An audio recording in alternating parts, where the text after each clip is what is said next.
The robot butler that could be in our homes in the next decade.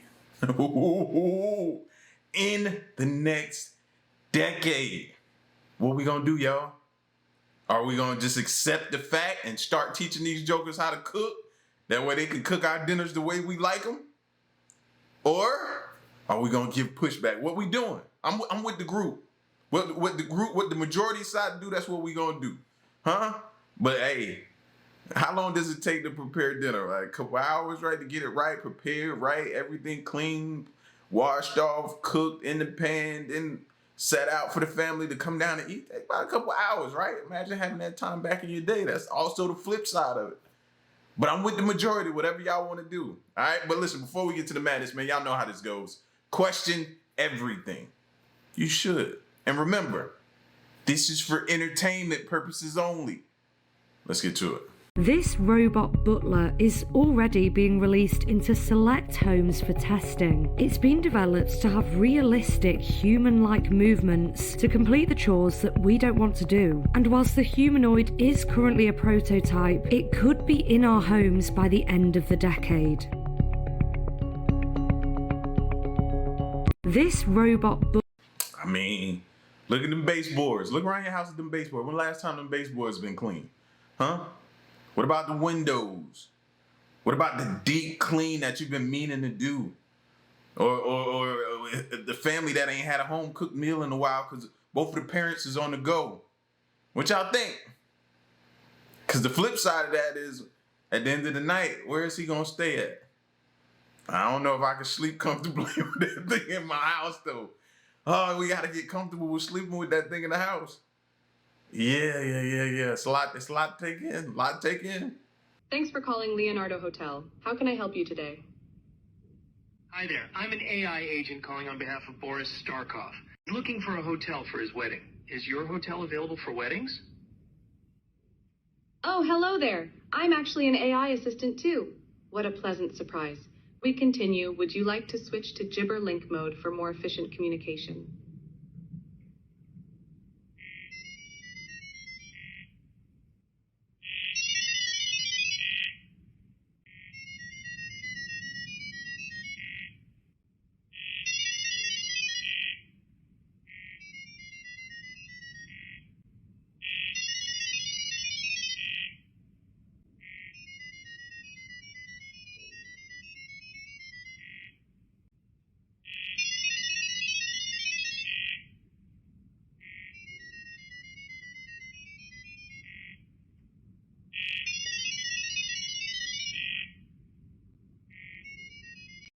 Thanks for calling Leonardo. I take back everything good I had to say. Everything, I take it all back. I take it all back. Oh, we're so done. We're so done. Oh, we're done. Oh, this ain't good at all. That ain't good. Y'all you just saw it. You just witnessed it. Oh, we're in trouble.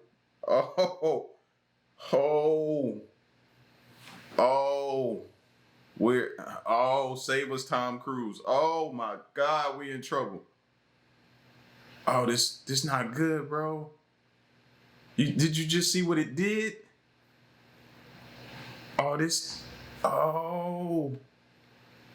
Mama told me it'd be days like this.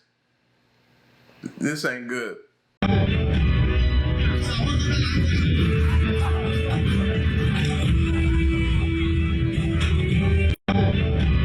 Having to restrain or hold back an AI robot, that somebody needs to go to jail. I don't know who programmed it or what, but that robot been listening to Lil Jon and the East Side Boys, and he felt like he was standing in a club. He was definitely getting crunk.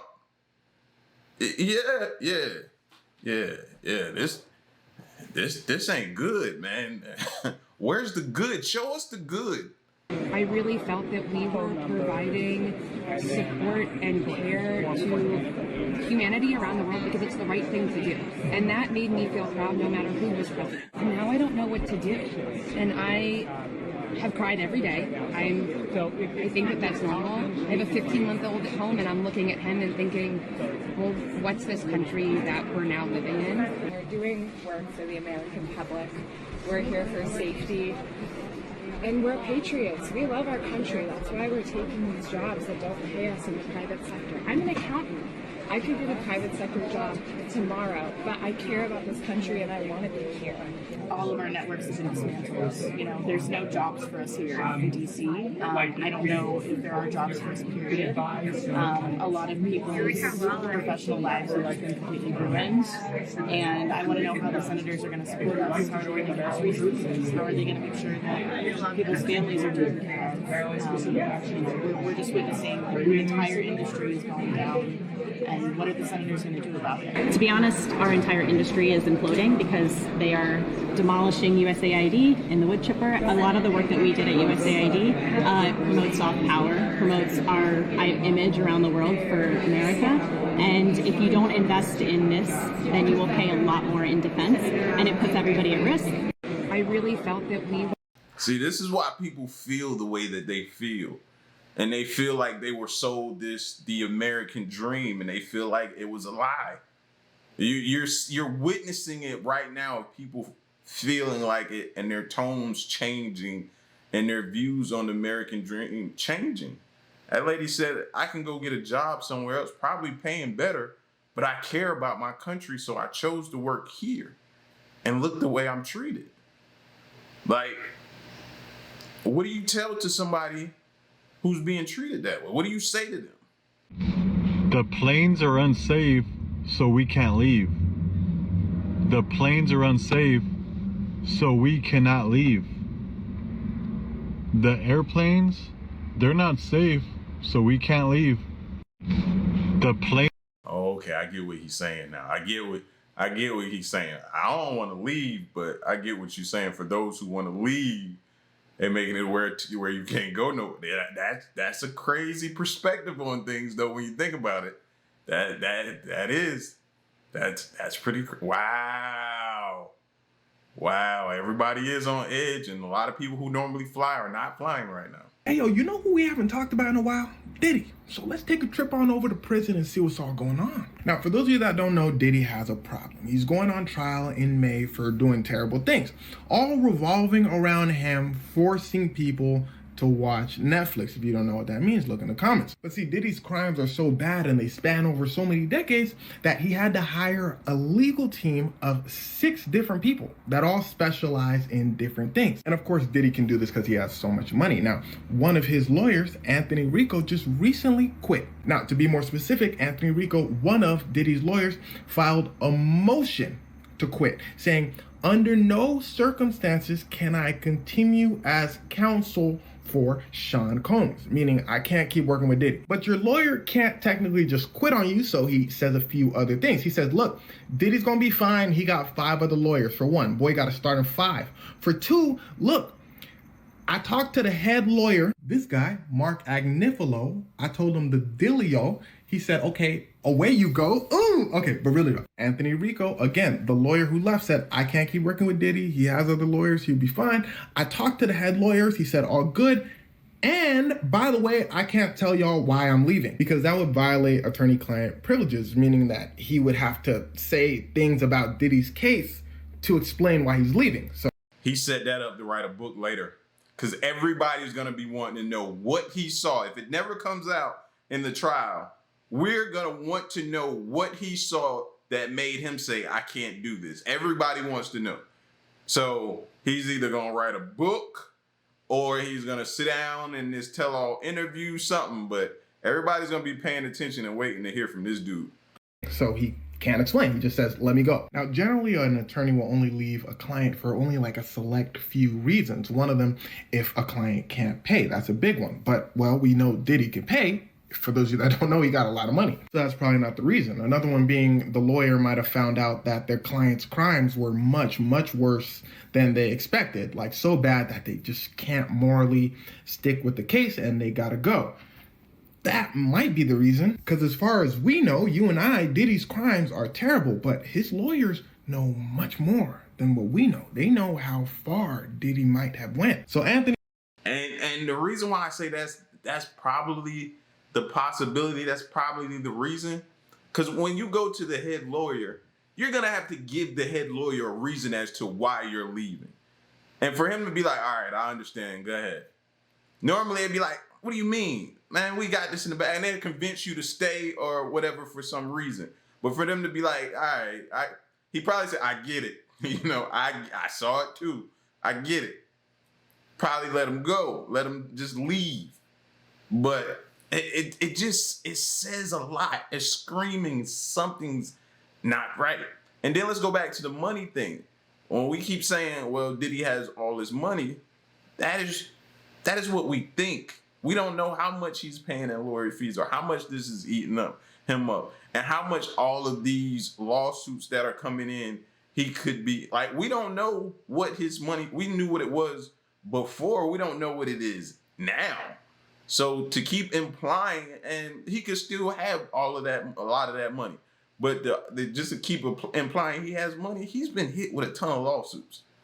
Diddy's lawyer who left might have seen something he didn't want to see and said, look, I can't even work with bro anymore. Now, lastly, the reason I'm leaning towards is maybe Anthony had problems with the legal team or Diddy himself. Maybe Anthony wanted to defend Diddy a certain way, the other lawyers didn't agree, or Anthony may have had problems with Diddy. Because see, the thing is, Diddy is notorious for being unreasonable. See, what you got to understand is you and I live in a different reality than Diddy. I was trying to explain this in a past video when I told the story of Diddy blowing up Kid Cudi's car. Allegedly. Now, you don't gotta watch the video to understand that Diddy blew up a man's car. Because in Diddy's mind, he can do that. Now, here's where things start to get wicked. Wicked part being Diddy's mind. You need to really listen to what I'm saying here. Because I can sit here and give you a million stories about times Diddy went off the handle or did something crazy, but you'll find that they all have two things in common. One, the shock of the things he's saying, like he be talking to people any type of way. And two, the shock of what he's trying to get done. Okay, listen closely. In this particular video, for example, Diddy's telling the person on the phone that he wants a TV show time slot. He's not taking no for an answer. Diddy's saying, just do it, just do it. The person on the phone probably saying, bro, I can't just give you someone's time slot. Diddy's saying, give me that time slot. Person on the phone finally says yes. Diddy says, whatever I want, I get. Now I know what you're thinking. What? That's just business. Sure. I'm just trying to paint a picture for you. Listen. It's all the stuff Diddy's done to Cassie in front of the whole world. One of the times she runs away from him, she gets a call from one of his assistants saying, Diddy wants you back right now, or he's gonna come find you. She don't come back, so he thinks she's with Kid Cudi, goes over to Kid Cudi's house, blows up Kid Cudi's car. Allegedly. Does all of this sound like someone in the same reality as you and I? So imagine you're Diddy's lawyer. Now, I'm not saying this is why Diddy's lawyer left, but listen, imagine you're Diddy's lawyer and reports come out, Diddy is intimidating witnesses. Reports actually came out saying Diddy's intimidating witnesses. You're Diddy's lawyer and you say, Diddy, why do you think you can get away with this? You can't do that. And Diddy tells you, you're my lawyer. Fix it. You say, Diddy, just don't do that. This is the real world. They want you in jail. And Diddy says, look, just get me off. Poor choice of words when referring to Diddy, but all I'm saying is I can imagine it's a frustrating environment to work with Diddy, doing outlandish things and just expecting you to deal with them. Now again, Diddy's lawyer could have also left because he had problems with the other lawyers or he just didn't want to work with Diddy anymore. But either way, Diddy's going to trial with 5 other lawyers and their defense is Diddy did do all those things. There's video evidence, so it's hard to deny, but it was all consensual. Please don't give him life. Yeah, good luck. Hey, yo, you know who we haven't... Again, the lawyer defended Osama or something in relation to that. And Diddy? Now, don't get me wrong. If you go back and watch those seasons of Making the Band, you'll see why people, or the band, or Day 26, or Danity Kane, they're coming out now and speaking the way they're speaking by how they were treated. And we saw a good bit of it on TV. Imagine what it was like behind the scenes. Like, bro has always shown you who he was. He's always told you in some form or fashion through his actions who he is. Like, I never wanted to meet bro because of the way he treated people. I saw a clip the other day of his choreographer and the way he treated, like, remember her? and she helped do the choreography for a lot of different things, and the way he spoke and the way you see him interact with people, like it just don't. It come on, man. Like you just, I can't be around nobody like that, bro. You know, I just can't. Nah, you treating people like that, no.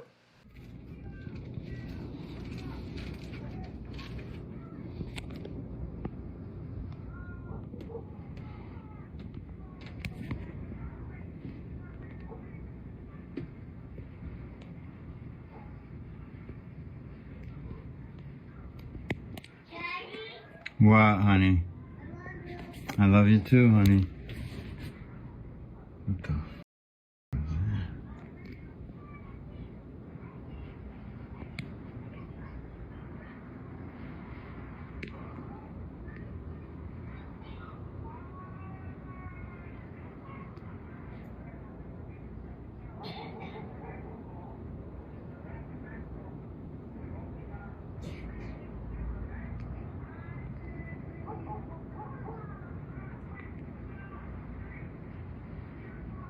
Oh my God.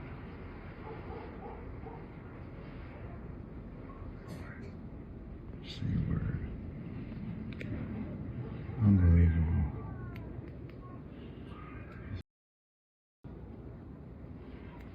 Yeah, I know. Think you are, bro.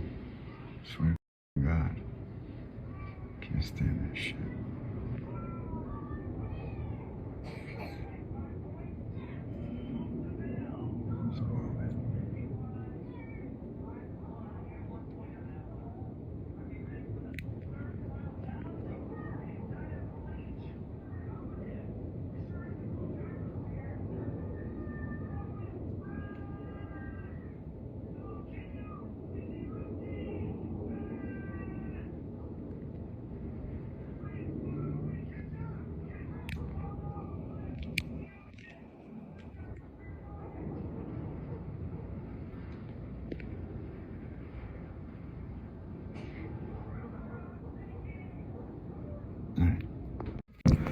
Okay, well, I already made one, but I came out to the roof now, and look, they're all around, guys. Look at this. They're surrounding Northern Virginia and Washington, D.C.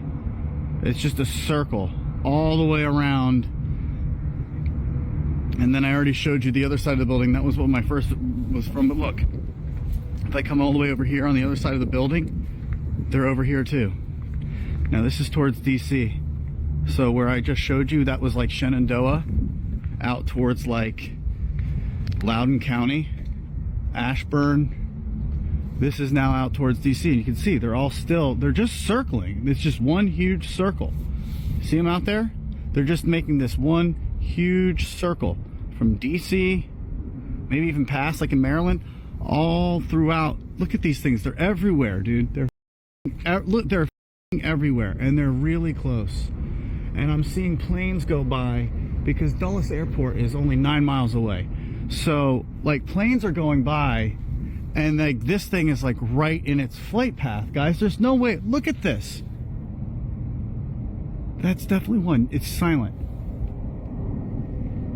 No. Okay. Plane. Yes. Okay. Perfect. So this is a plane, and I can hear it.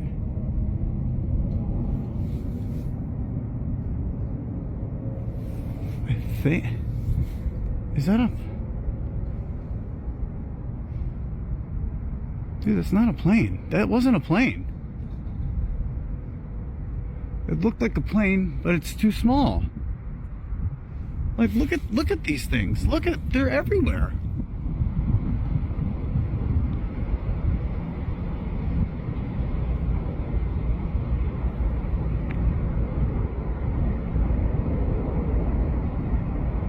These things are all in the sky. They're everywhere. What the hell is that?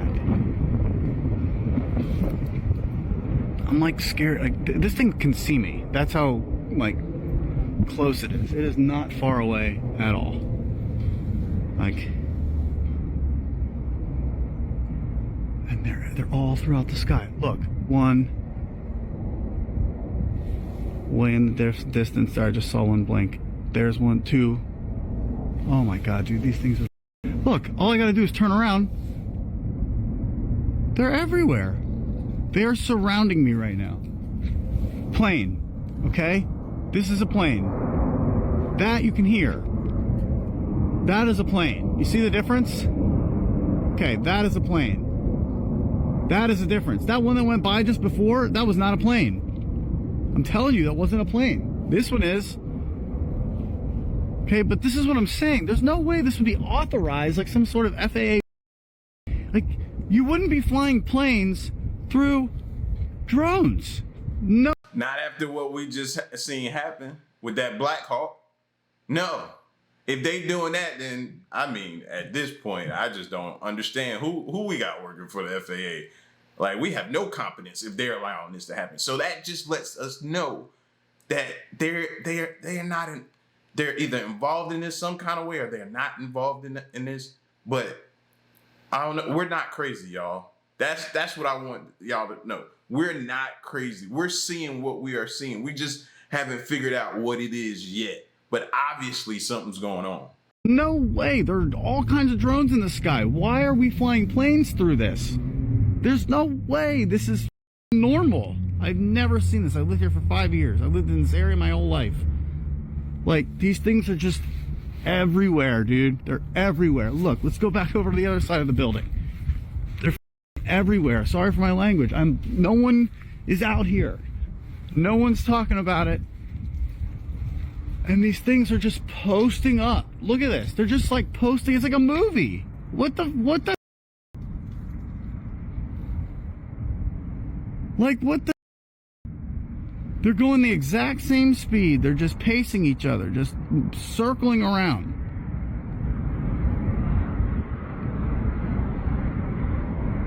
There's really no reason to zoom in. That's like the best you're going to get right here. Look how many there are, man. Nothing you see is a plane. Nothing that you see in the sky right now is a plane. This is bizarre, man. I got chills. Wow. So y'all check this out right here. Let me know what y'all think. Egg prices soar to a new record amid the ongoing bird crisis. So let me ask you this. Why is it that the price of eggs continuously skyrocketing, but the price of actual chicken meat, like chicken breast, thighs, is not? If you would think that if there was some sort of, crisis going on like they claim, then you would think that the prices of both would be, skyrocketing through the roof, but they're not. You've got eggs. I've reading some reports that they're $7 to $10 in some places per dozen. And, chicken meat is the same. Y'all comment down below. Let me know what y'all think. Is there some sort of, plan or whatever? I don't know what the government has going on. Are they just skyrocketing the price because they want to? Y'all let me know below. This is another reason why you should start homesteading and prepping and get your own chicken. Well, have you guys ever been stuck in an avalanche? Well, this is my first time. My body is that way. Let's see. Get a camera flip going. How bad is it? Oh. Look at me.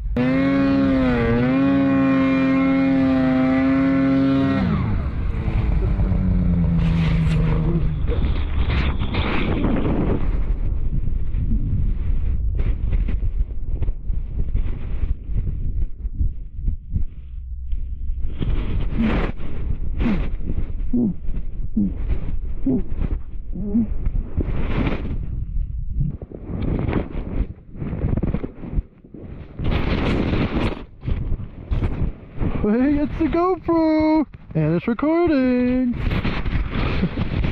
What's up, people? Holy we are currently in an avalanche. I've dug myself out most of the way from what I can from the top. I couldn't breathe for a while, but getting better. Are you doing your own digging without a shovel right now? Well, have you guys ever been? Okay.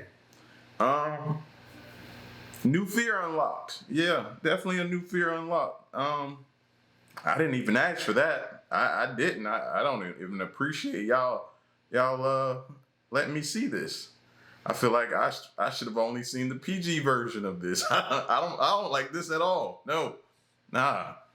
And I wanted to go do some ski type stuff or just be in the mountains and stuff like that. Yeah. No, thank you. We're going to go to Fort Knox, the fabled Fort Knox, to make sure the gold is there. Where would the gold have gone? If the gold isn't there, we're going to be very upset. Is it there? We hear it's there, but President Trump says he's going to find out. He says his team will go to Fort Knox, the iconic and heavily guarded depository for American gold reserves, and confirm that all the gold is there. Now, Fort Knox reportedly holds 147.3 million ounces of gold. A recent push to audit Fort Knox is now hitting a fever pitch as Elon Musk shared social media posts casting skepticism of whether the gold is still there. Listen, that's been sort of a black helicopter theory, but look at gold prices. Including today, they have hit a record 9 times this year alone. And it's just pretty interesting to see the yellow metal go higher and higher. Year to date, it's up 11.7%. Joining me now in a Fox Business exclusive is a guy who's been dealing with gold. Heck, I've been sleeping on gold, man. I got to start paying attention to gold more. And I normally gaze over there and see just the look, but I ain't really been deep diving into the gold futures or anything else. Don't worry, it's on my radar. I might be late, but we'll figure something out. Gold for decades. Gold and silver pawn shop owner Rick Harrison. Oh man, Rick, I mean, have you ever been to Fort Knox? Wouldn't you love to be there? No, you're not allowed. No one's been allowed to look at the gold for over 50 years. You have your own Fort Knox. I mean, I'm just saying that, like, if everyone doesn't say no and we shouldn't audit it, we should probably audit it. You know, there's no good reason not to. And then when they start arguing that we should, it makes it even a better case for auditing it. Absolutely. Tell me what traffic you... What if we get there and it's not there? You've seen in buyers who come to your gold and silver pawn shop, because obviously you get a massive amount of traffic. I've been there.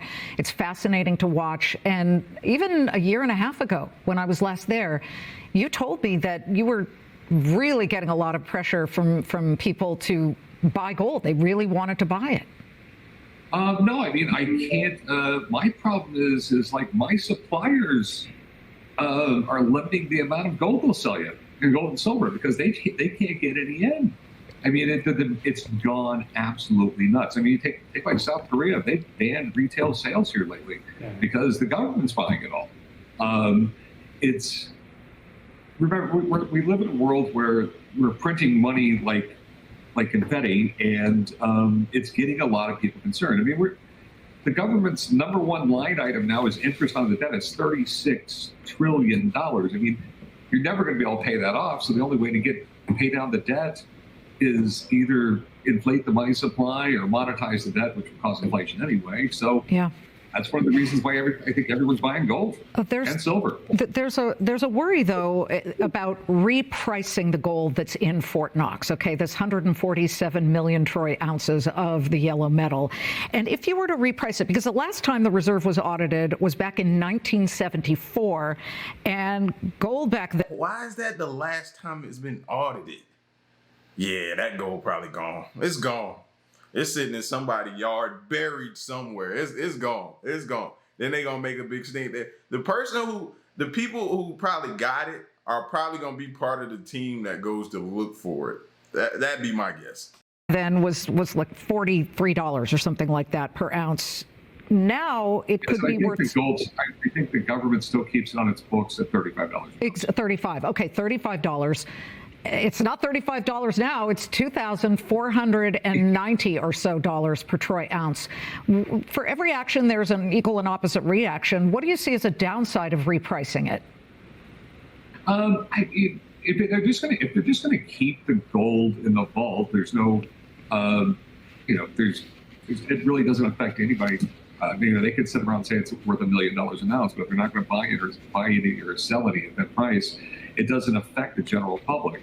I think the reason people are buying gold is it's a hedge against inflation, and maybe not from year to year, but gold is up almost 50% the past year. But literally, 100 years ago, if you bought a really nice custom-made suit, it cost you an ounce of gold. 100 years later, it cost you an ounce of gold. Interesting. Yeah. A house used to cost right around a middle-income house used to cost like 40 ounces of gold. Now it costs like 40 ounces of gold. What do you think inflation rates were in 300 BC? Because I don't know. There was next to no inflation in 300 BC. By the way, this coin is from 336 BC. This is a coin minted by Alexander the Great. Come on. Yes. You see my show, I have a lot of weird stuff. But back then, when we were on the gold standard, there really wasn't much inflation at all because you couldn't print money. Because the whole definition of inflation is increasing the monetary supply, which our government is doing at an astonishing rate right now. When you're adding $2 or $3 trillion a year to the monetary supply, it's going to cause inflation. You don't have a choice. Back in the day, when we were on the gold standard, you just couldn't print gold, and therefore it kept inflation in check. The bankers complained about it. They wanted more money in the system, so they could loan more money, but that caused inflation. Right. Gold standard, it worked. It's worked for thousands of years, but we always have these brilliant bankers and government politicians who want to print money and get us off. Before we go, how much is that coin? That's around $10,000. $10,000. Okay, so about 4 ounces of gold, and let's see, maybe a little bit more than that. It's right around a quarter ounce of gold. But this coin will probably buy the same amount of stuff today as it would 2,000 years ago. Alexander the Great. Well, I wonder what he bought with it. Rick, it's great to see you. Thank you. You have a new podcast out with your Pawn Star colleague Chumley, and it's called Pawn After Dark. Good luck with that. Thank you so very much for joining us. It's great to see you, my friend. Thanks. Happy on any time. You are absolutely amazing. Thank you so much. So good to see you.